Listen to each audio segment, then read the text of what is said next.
સમાચારોમાં આગળ વધીએ। સમાચાર અમદાવાદથી આતંકીઓનો શપથ લેતો વિડીયો સામે આવ્યો છે। ફિદાઈન હુમલાના લઈ રહ્યા છે આતંકીઓ શપથ। પાકિસ્તાની અબુના સંપર્ક બાદ તેમણે આ શપથ લીધા હતા। એટીએસે ચારેય આરોપીની ધરપકડ કરી છે। અમદાવાદ એરપોર્ટથી આ ચારેય આરોપીઓ જે છે તેમની ધરપકડ કરવામાં આવી। ત્યારબાદ પૂછપરછ આખરી ચાલી રહી છે। અન્ય પણ કનેક્શન પર પોલીસ તપાસ કરી રહી છે। સાથે સાથે જે પાકિસ્તાનમાં બેઠો અબુ છે તે જ આ આતંકીઓને ઇશારો આપવાનો હતો કે આખરે કઈ રીતે હુમલો કરવાનો છે, આતંકી હુમલાને કઈ રીતે અંજામ આપવામાં આવવાનો છે। અને હવે આ વિડીયો વાયરલ થયો છે જેમાં તેઓ શપથ લેતા જોવા મળી રહ્યા છે। સંવાદદાતા મૌલિક જોડાઈ ગયા છે વધુ જાણકારી સાથે।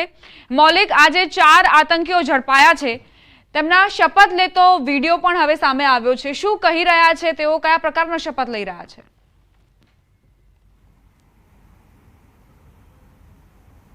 દીપા, ચોક્કસથી જ્યારે 4 આરોપીઓને એરપોર્ટ ઉપરથી ઝડપી પાડવામાં આવ્યા, ગુજરાત એટીએસની ટીમે જે મહત્ત્વની કામગીરી કરી, આ આરોપીઓ પોતાના અંજામ આપે તે પહેલાં જ તેમને પકડી પાડવામાં આવે છે। અલગ અલગ બાબતે તપાસ કરવા 14 દિવસના રિમાન્ડ જ્યારે માગવામાં આવ્યા હતા ત્યારે મહત્ત્વની જે ચીજવસ્તુઓ છે તે સામે આવી હતી કે તેમની પાસેથી જે પિસ્ટલ મળી આવી હતી, એટલે કે હથિયારો જે મળી આવ્યા હતા તેમાં પણ ક્યાંક પાકિસ્તાન કનેક્શન દેખાયું હતું। તેમાં પણ ફિદાઈની હુમલો જે છે તે કરવાના કેટલાક ડોક્યુમેન્ટેશન છે તે પણ સામે આવ્યા હતા। હવે તેમની મોબાઈલની ઝીણવટપૂર્વક તપાસ કરવામાં આવી રહી છે। સાથે સાથે તેમનો અન્ય લોકલ સપોર્ટ કોણ હતો તે બાબતે પણ તપાસ કરવામાં આવી રહી છે। ત્યારે અનેક નવા ખુલાસાઓ થયા છે। ત્યારે આજે પૂછપરછ દરમિયાન એ નવો ખુલાસો થઈ રહ્યો છે કે તેમનો જે ફિદાઈન હુમલો કરવાની જે તૈયારી હતી તેમના માટેના તેમણે શપથ લીધા હતા અને શપથ લેતા એક વિડીયો જે છે તે પણ તેમને પાસેથી પકડાયેલા જે અગત્યના દસ્તાવેજો છે તેમાંથી સામે આવ્યો છે। હવે તેમના ઈમેલ આઈડી સહિત અન્ય જે દસ્તાવેજો છે તેની તપાસ કરી રહી છે પોલીસ। સીડીઆર જે છે તે સીડીઆરમાં પણ તપાસ કરી રહી છે જેથી કરી આગામી સમયમાં તેમને લોકલ સપોર્ટ જે ગુજરાતમાં કોણ આપવાનું હતું, તેમના ટાર્ગેટ ઉપર કોણ હતું અને તેમના ટાર્ગેટ ઉપર જે રહેનાર વ્યક્તિઓ જે છે તેને કેવી રીતે તેઓ અંજામ આપવાના હતા, આ તમામ બાબતે તપાસ કરવા માટે હજી 14 દિવસના તેમની પાસે જે રિમાન્ડ જે છે તે આગળની તપાસમાં સામે આવશે કે ખરેખર તેઓ શું તપાસ કરી, કેટલા વ્યક્તિઓના નિવેદન બહાર આવ્યા, લોકલ સપોર્ટ તેમનો કોણ હતો, તે તમામ બાબતે હવે આગામી સમયમાં તપાસ થશે। દીપા, મૌલિક, આ જે આતંકીઓ હતા તેમાંના કેટલાક તો વારંવાર ભારત આવી ચૂક્યા હતા, એટલે ઘણી એવી જગ્યાઓ હશે, સ્થળો હશે જેનાથી તેઓ વાકેફ હશે। કદાચ એટલે જ પાકિસ્તાની અબુએ આ 4 આતંકીઓ પર પસંદગી કરી હશે કે જેથી તેઓ હુમલામાં સફળ રહે।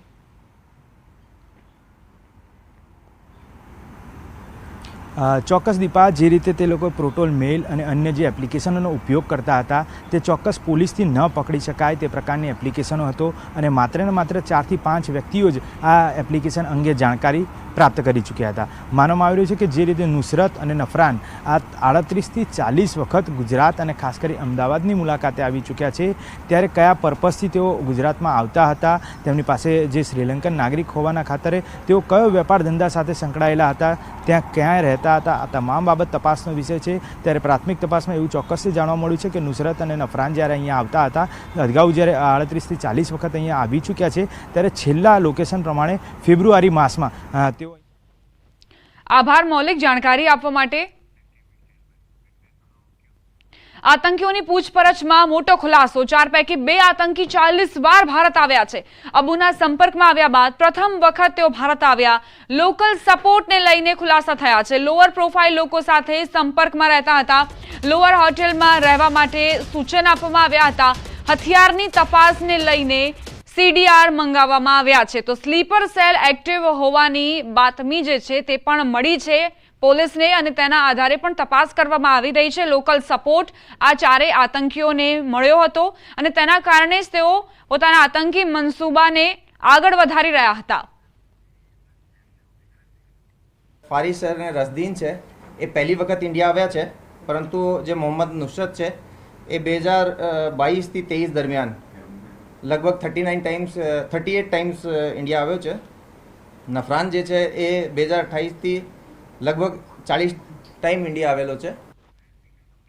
સમાચાર મોરબીથી પ્રાપ્ત થઈ રહ્યા છે। માળિયા મિયાણામાં મોટી દુર્ઘટના બની, તળાવમાં ડૂબી જતા 3 બાળકોના મોત નીપજ્યા છે। તળાવમાં નહાવા ગયા હતા 3 બાળકો। માળિયાના વર્ષામેડી ગામમાં દુર્ઘટના બની, 8, 10 અને 12 વર્ષના બાળકોએ દમ તોડ્યો। 3 બાળકોના મૃત્યુથી પરિવારજનોમાં શોકનો માહોલ છવાયો છે। બાળકોના મૃતદેહ મોરબી સિવિલ હોસ્પિટલ લાવવામાં આવ્યા છે। વારંવાર આ પ્રકારની ઘટનાઓ રાજ્યમાં બનતી રહી છે।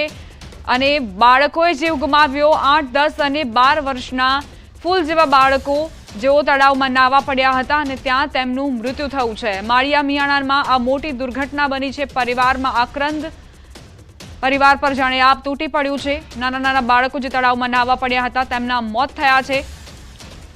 આ પહેલા પણ દરિયા કિનારે અને નદી કિનારે મૃત્યુના જે આંકડા છે તે વધતા જોવા મળ્યા છે અને હવે મોરબીથી આ કિસ્સો સામે આવતા જ ખરેખર તમામ વાલીઓ માટે પણ લાલબત્તી સમાન આ કિસ્સાઓ, જેનાથી તેઓ પોતાના બાળકોને નદી અને દરિયામાં નાહવા માટેની મનાઈ કરે।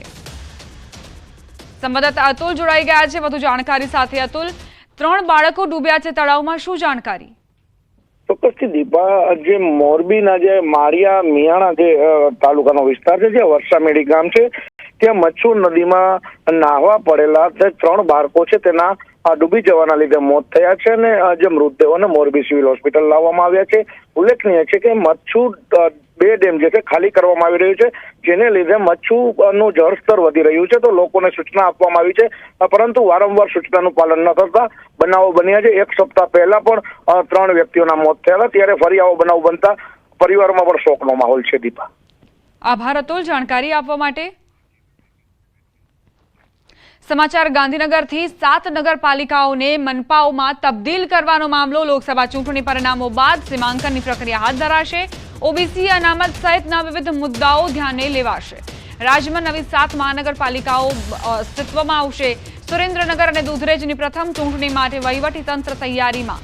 ગત બજેટ સત્રમાં નવી મનપાઓની જાહેરાત કરવામાં આવી હતી અને 4 જૂન જ્યારે પરિણામ આવશે ત્યારબાદ આખી પ્રક્રિયા હાથ ધરવામાં આવશે। બોર્ડની પૂરક પરીક્ષાને લઈ મહત્વના સમાચાર પ્રાપ્ત થઈ રહ્યા છે। બોર્ડની પૂરક પરીક્ષાના ફોર્મ ભરવાની તારીખ લંબાવવામાં આવી છે। ફોર્મ ભરવાની મુદતમાં 1 દિવસનો વધારો કરાયો। 23 મે સાંજે 5 વાગ્યા સુધી ફોર્મ ભરાશે। ધોરણ 10ની પૂરક પરીક્ષાના ફોર્મ ભરી શકાશે। ધોરણ 12 સામાન્ય પ્રવાહના ફોર્મ ભરી શકાશે। આગામી જૂન માસમાં ધોરણ 10ની પૂરક પરીક્ષા લેવામાં આવશે।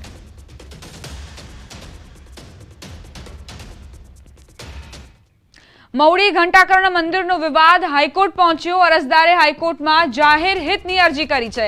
130 કિલો સોનું ગાયબ થયું હોવાની રજૂઆત। સરકાર આ મુદ્દે કમિટીની રચના કરે તેવું કહેવું છે અરજદારનું।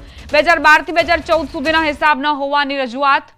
ચેરિટી કમિશનરમાં 4 અરજી પેન્ડિંગ હોવાની પણ અરજદારે રજૂઆત કરી છે। આગામી દિવસોમાં હાઈકોર્ટમાં આખા કેસને લઈને સુનાવણી હાથ ધરાશે।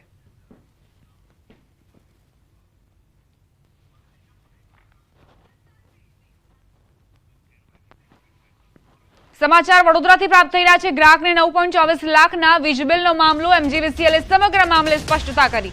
માનવીય ભૂલ હોવાની સ્પષ્ટતા કરી। ગ્રાહકને 1073 રૂપિયા એમજીવીસીએલ પાસે લેવાના નીકળે છે। ગ્રાહકને ટૂંક સમયમાં રિફંડ આપવામાં આવશે।